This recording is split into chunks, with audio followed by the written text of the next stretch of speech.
Dans 1 Roi chapitre 8 au verset 41, nous lisons « Quand on parlera de ton nom glorieux, de la puissance avec laquelle tu agis, même les peuples étrangers l'apprendront.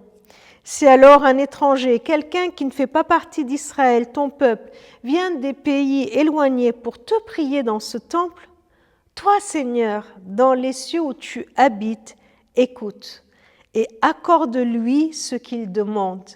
De cette manière, tous les peuples de la terre te connaîtront et ils apprendront à reconnaître ton autorité comme Israël, ton peuple, la reconnaît.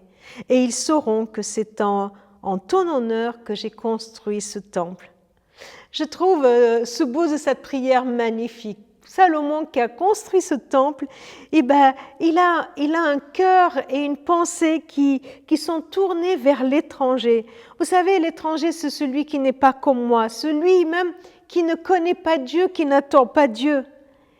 Loin de la méfiance, ces paroles sont pleines de compassion.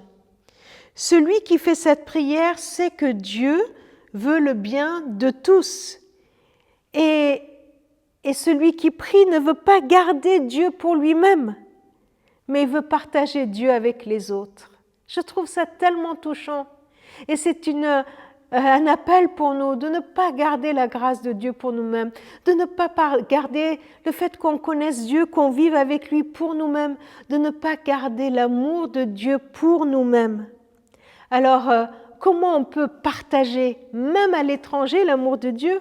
Le moyen, c'est de parler du nom glorieux, de la puissance de Dieu, raconter qui est Dieu et ce qu'il a fait. Voilà ce qui nous attend.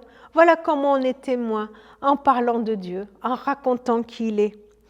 La conséquence, quand nous racontons de qui est Dieu, la conséquence, c'est que même l'étranger aura envie de venir prier ce Dieu dont je suis témoin.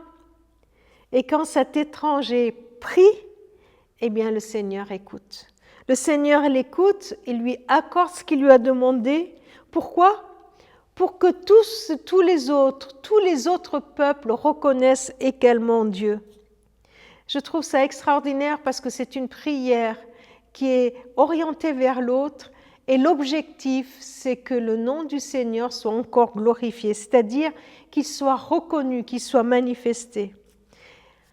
Si je faisais mienne cette prière pour mes amis, pour mes collègues de travail, en suppliant le Seigneur, en lui disant « Seigneur, écoute leur demande, exauce pour qu'ils sachent qui tu es et pour que ton nom et ta puissance soient reconnus et connus de tous. »